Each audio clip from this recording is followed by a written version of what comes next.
welcome to the deep dive. Yeah. Okay, picture this, the modern workplace.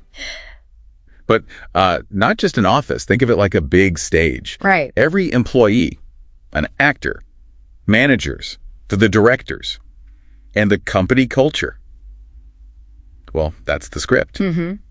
And today we're diving into a really interesting corporate drama, the rise of productivity theater, or sometimes people call it performative work. Yeah, that's right. It's where looking busy, that appearance of being productive, often gets valued more than actually getting meaningful stuff done. Exactly. That's the drama we're unpacking. And our goal here is to figure out why we've all sort of become actors in this play. We'll look at the psychology behind it, the cultural stuff, the costs. Mm-hmm. We'll define it, show you how it looks in practice, why it's happening, and even, how different places around the world perform this differently. Okay, let's get into it then.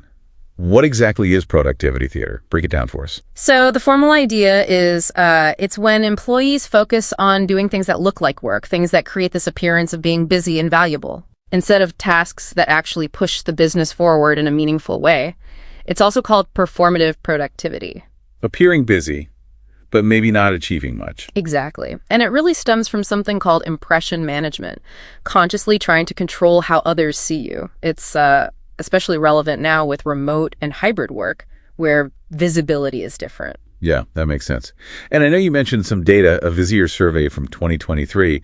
That really highlighted this, didn't it? It did, yeah. It really painted a picture. It found some common ways people, perform. Like what? What were some examples? Well, things like 42% of U.S. full-timers instantly respond to messages, even non-urgent ones. Just to seem responsive. Right. And 36% schedule emails to send later, maybe outside work hours, to look like they're working longer. Oh, wow. Another 36% go to meetings they don't really need to be in. And 28% keep their laptop screens active when they're not actually working. That sounds exhausting, honestly. Just keeping up appearances. It really does. But why? What's driving this? It's not just people trying to slack off, is it? No, and that's the fascinating part. The survey found only about 8% are actively avoiding work or, lack tasks. It's not really about laziness for most. So what is it about? Well, 64% believe doing these things is actually important for their career success. 41% want to look valuable to the company, and 33% specifically want to impress their managers. So they're playing the game, essentially. Exactly. It often comes down to deeper things too, like fear of losing their job, needing validation, or maybe just not having clear goals, so looking busy becomes the default. It suggests the system itself might be, flawed. If the employees are the actors responding to the system, who's writing the script? Who's directing this whole show? Often it's the company culture and, crucially, the metrics used to measure success. A lot of management thinking is still kind of stuck in the past, the industrial era. Measuring activity, not outcome. Pretty much. You see executives focusing on activity and visibility, that's 27% of them, rather than actual key performance indicators, the real results.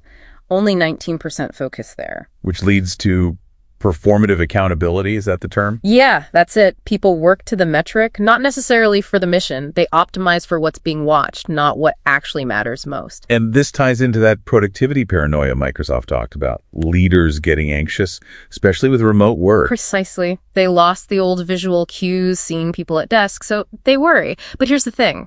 Hybrid work didn't create this problem. It just exposed it. It exposed the flaws in management styles that relied too much on just physical presence as a stand-in for actual performance. Interesting.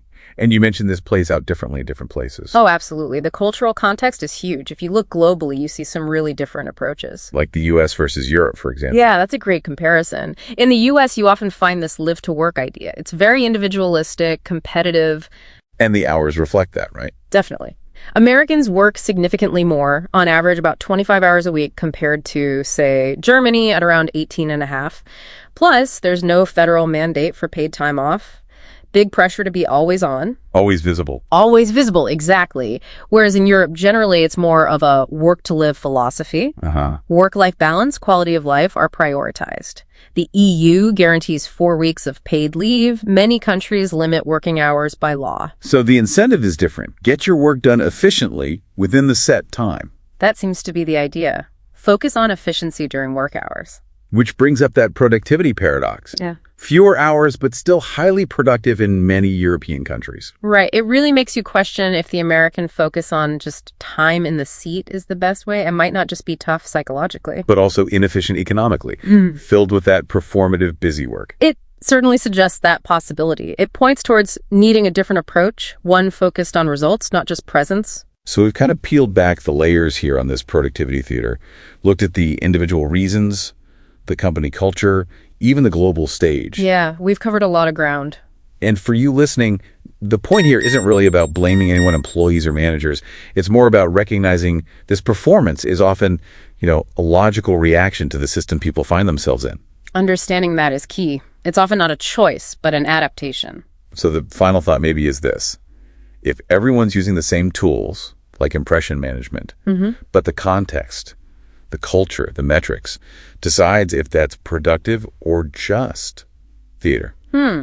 How do we start to rewrite that script? How do we change things foundationally, maybe even legally or culturally, especially somewhere like the U.S.? But to actually prioritize real purpose and results over just looking the part. Exactly. It's a big question, but one definitely worth thinking about, considering the costs we've discussed. Absolutely. Something for all of us to mull over.